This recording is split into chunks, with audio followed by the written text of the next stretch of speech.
Hello, knowledge seekers. This is part 2 of Atomic Habits book by James Clear.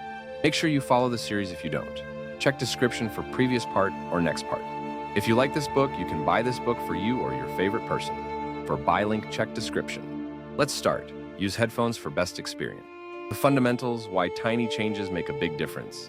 The surprising power of atomic habit. The fate of British cycling changed one day in 2003. The organization, which was the governing body for professional cycling in Great Britain, had recently hired Dave Brailsford as its new performance director. At the time, professional. Cyclists in Great Britain had endured nearly 100 years of mediocrity.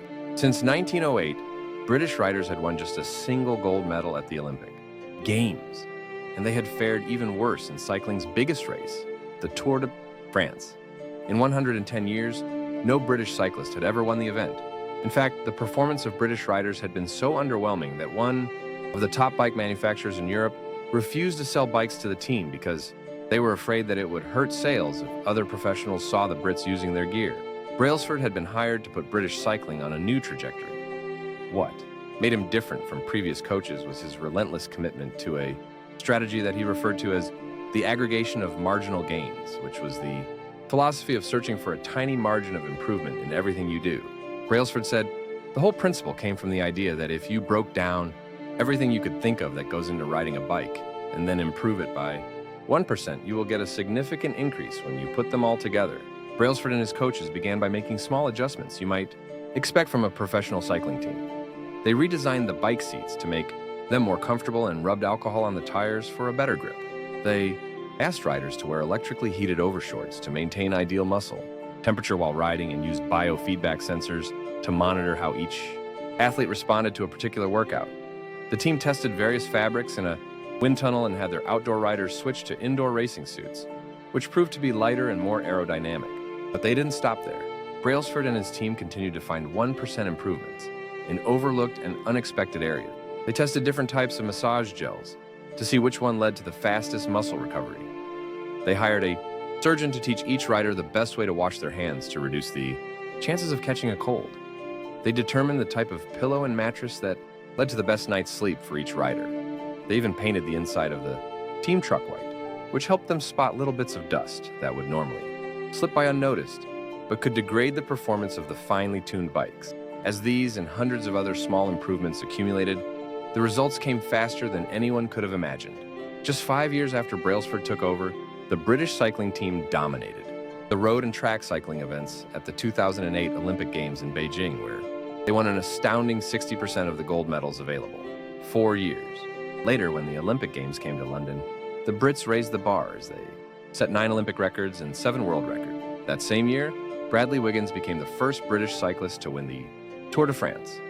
The next year, his teammate Chris Froome won the race, and he would go on to win again in 2015, 2016, and 2017, giving the British team 5 Tour de France victories in 6 years. During the 10-year span from 2007 to 2017, British cyclists won 178 world championships and 66 Olympic or Paralympic gold medals and captured 5 Tour de France victories in what is widely regarded as the most successful run in cycling history. How does this happen?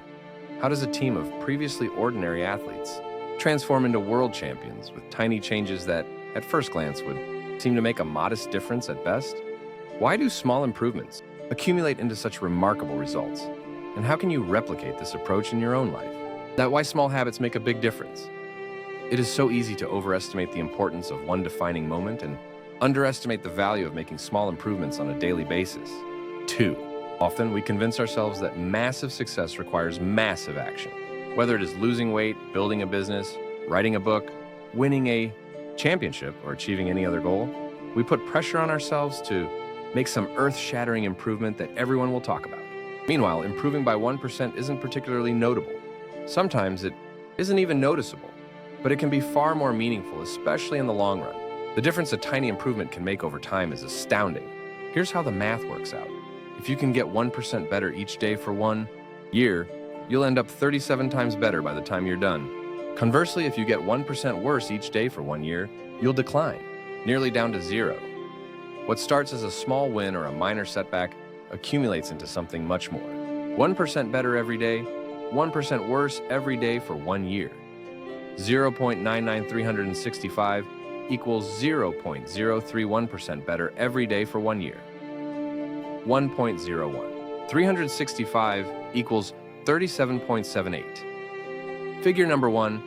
The effects of small habits compound over time. For example, if you can get just 1% better each day, you'll end up with results that are nearly 37 times better after 1 year.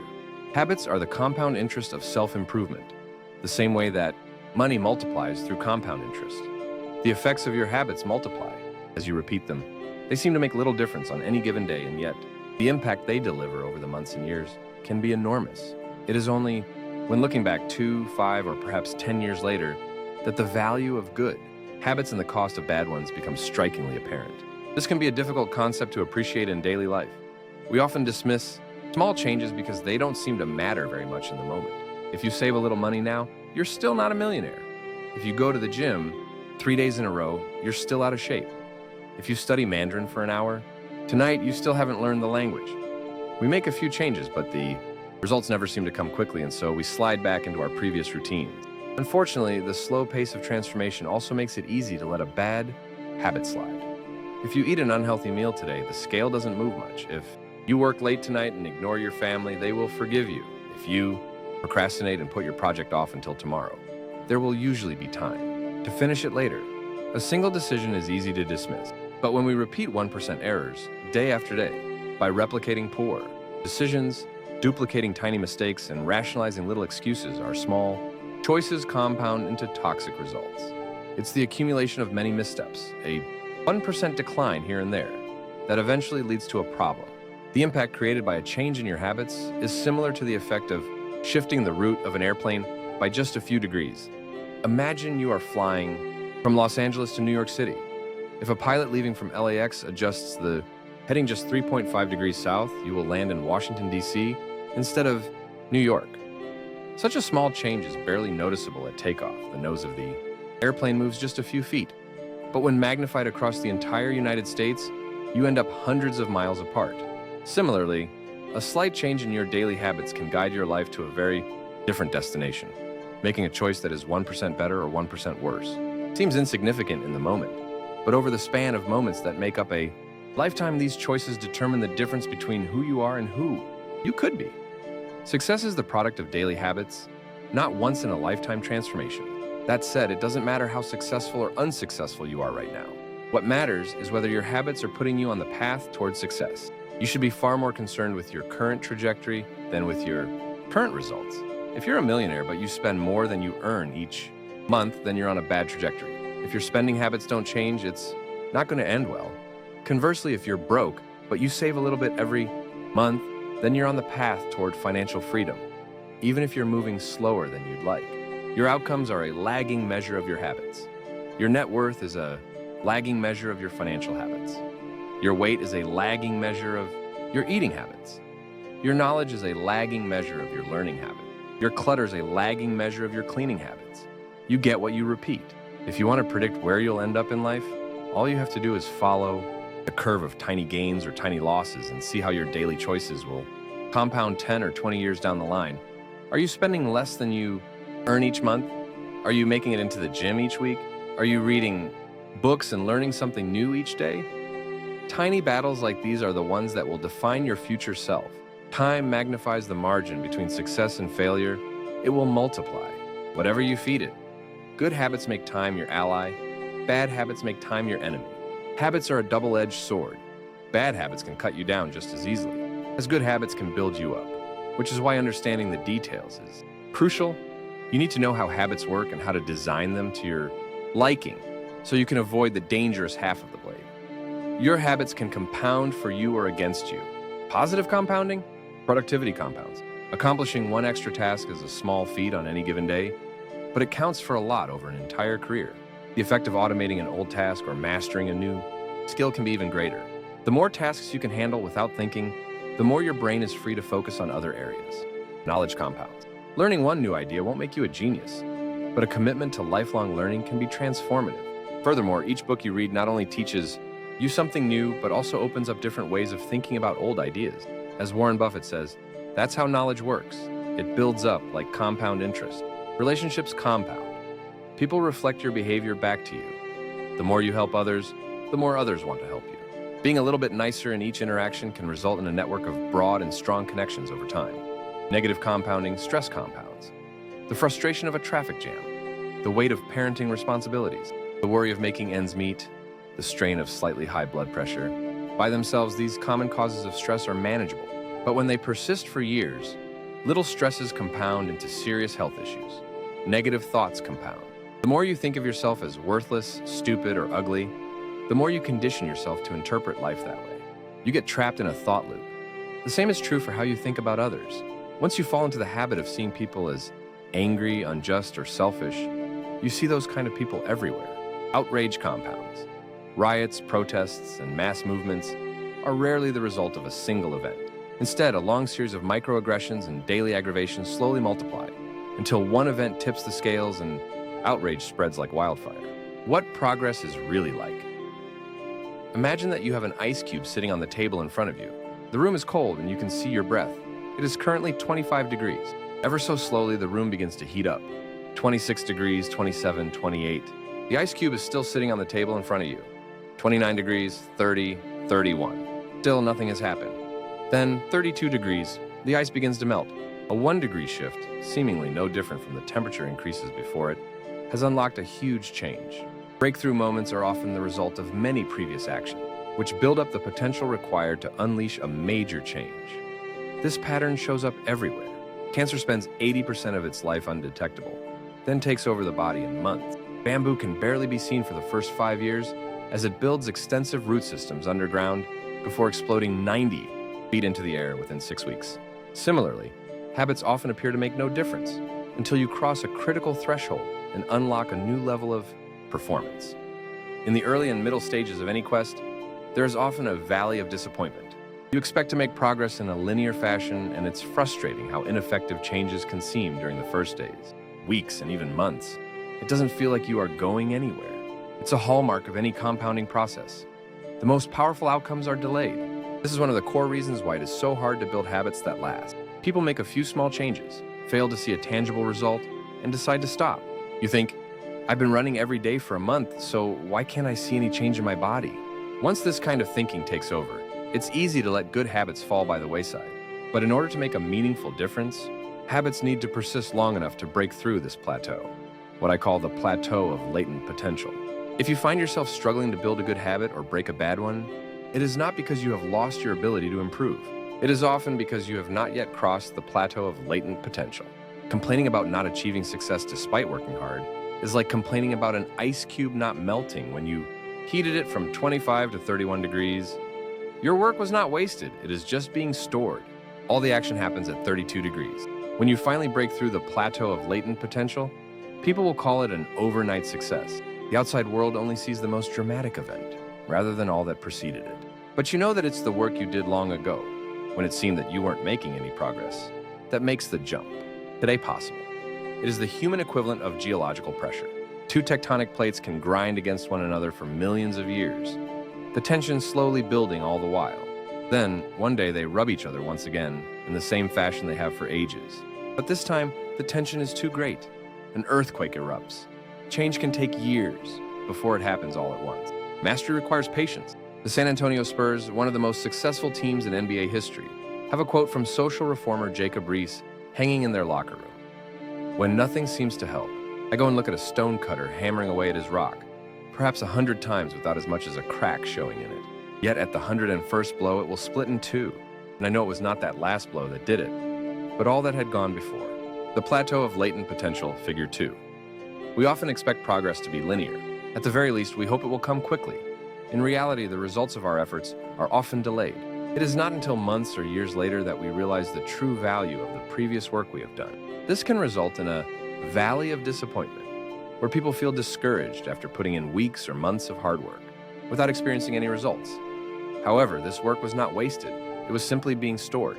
It is not until much later that the full value of previous efforts is revealed. All big things come from small beginning. The seed of every habit is a single, tiny decision. But as that decision is repeated, a habit sprouts and grows stronger.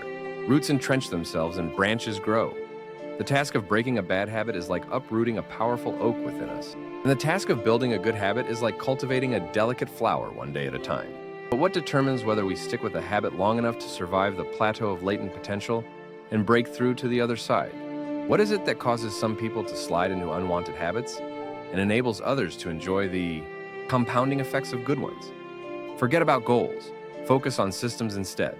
Prevailing wisdom claims that the best way to achieve what we want in life, getting into better shape, building a successful business, relaxing more and worrying less, spending more time with friends and family, is to set specific, actionable goals. For many years, this was how I approached my habits too. Each one was a goal to be reached.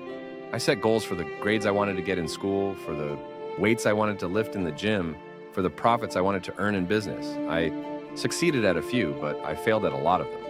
Eventually, I began to realize that my results had very little to do with the goals I set and nearly everything to do with the systems I followed.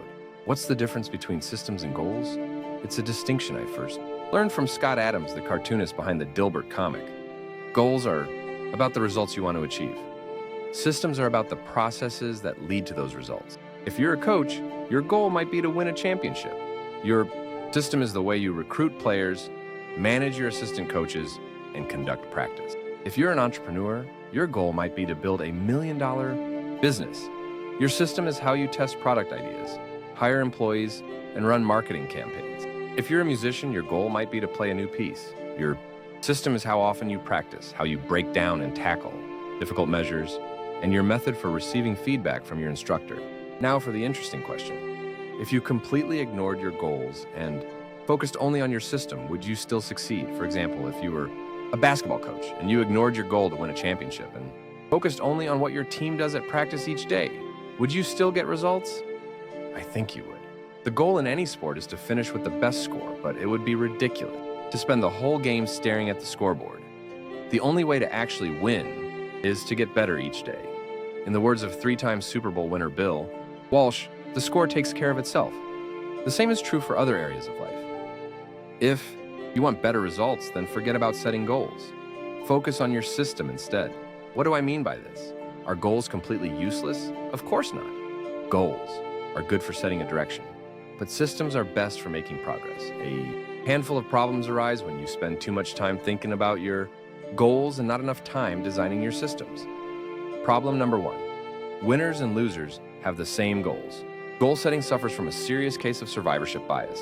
We concentrate on the people who end up winning, the survivors, and mistakenly assume that ambitious goals led to their success while overlooking all of the people who had the same objective but didn't succeed. Every a gold medal, every candidate wants to get the job.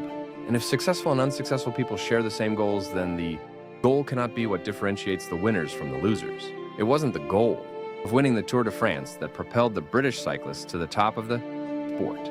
Presumably, they had wanted to win the race every year before, just like every other professional team. The goal had always been there. It was only when they implemented a system of continuous small improvements that they achieved a different outcome. Problem number 2. Achieving a goal is only a momentary change. Imagine you have a messy room and you set a goal to clean it.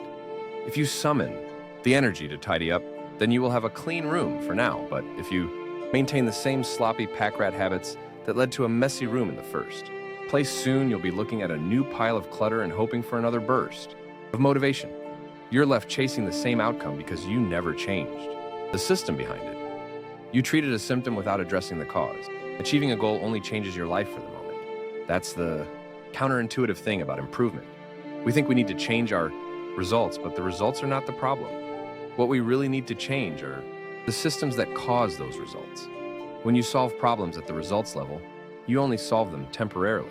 In order to improve for good, you need to solve problems at the systems level.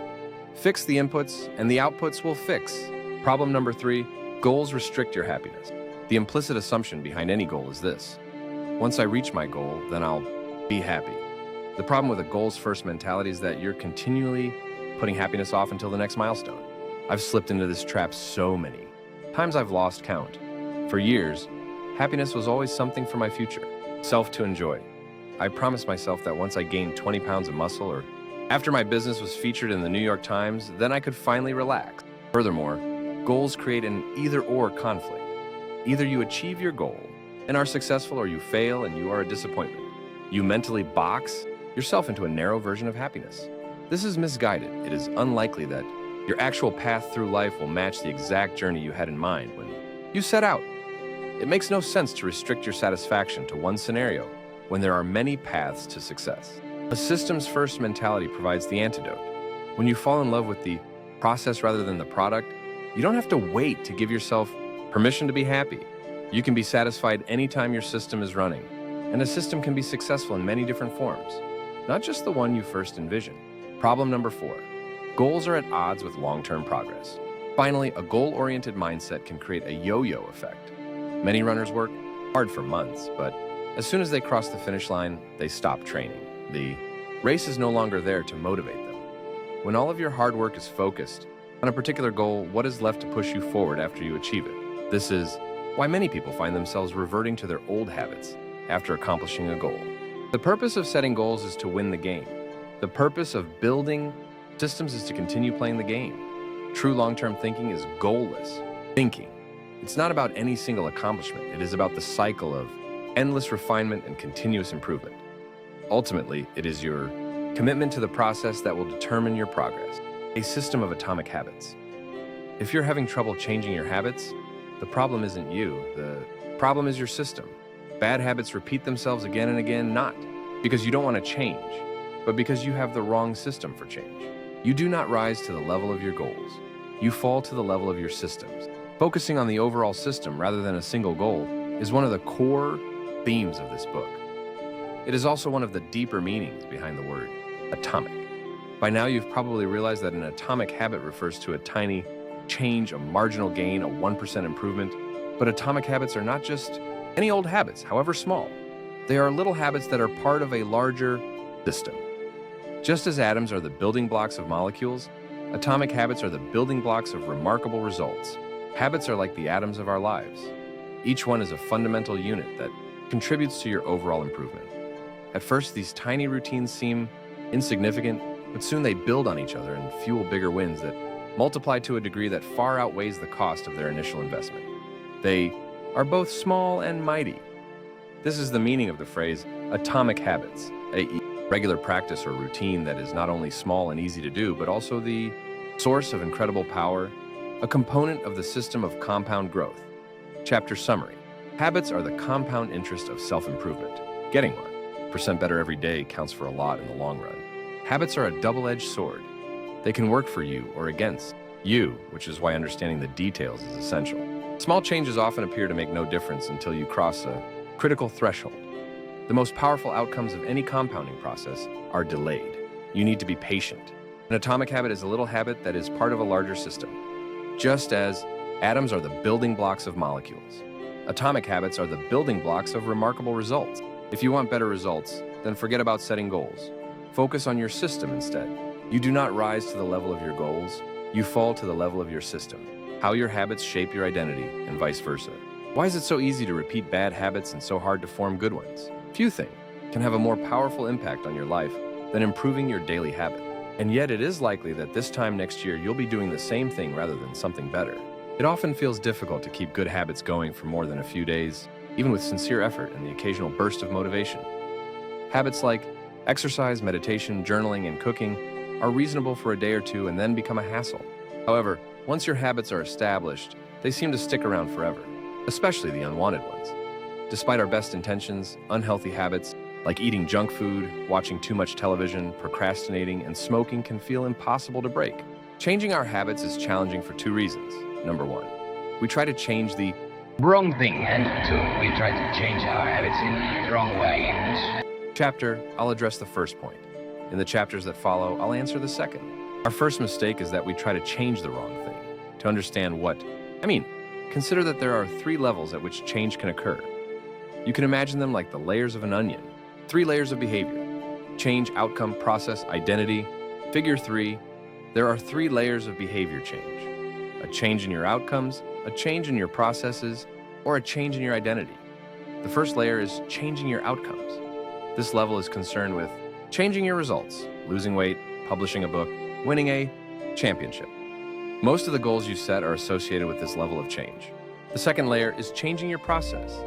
This level is concerned with Changing your habits and systems, implementing a new routine at the gym, decluttering your desk for better workflow, developing a meditation practice. Most of the habits you build are associated with this level. The third and deepest layer is changing your identity. This level is concerned with changing your beliefs, your worldview, your self-image, your judgment, and others. Most of the beliefs, assumptions, and biases you hold are associated with this level. Outcomes are about what you get. Processes are about what you do. Identity is about what you believe. When it comes to building habits that last, when it comes to building a system of 1% improvements, the problem is not that one level is better or worse than another. All levels of change are useful in their own way. The problem is the direction of change. Many people begin the process of changing their habits by focusing on what they want to achieve. This leads us to outcome-based habits. The alternative is to build identity-based habits. With this approach, we start by focusing on who we wish to become.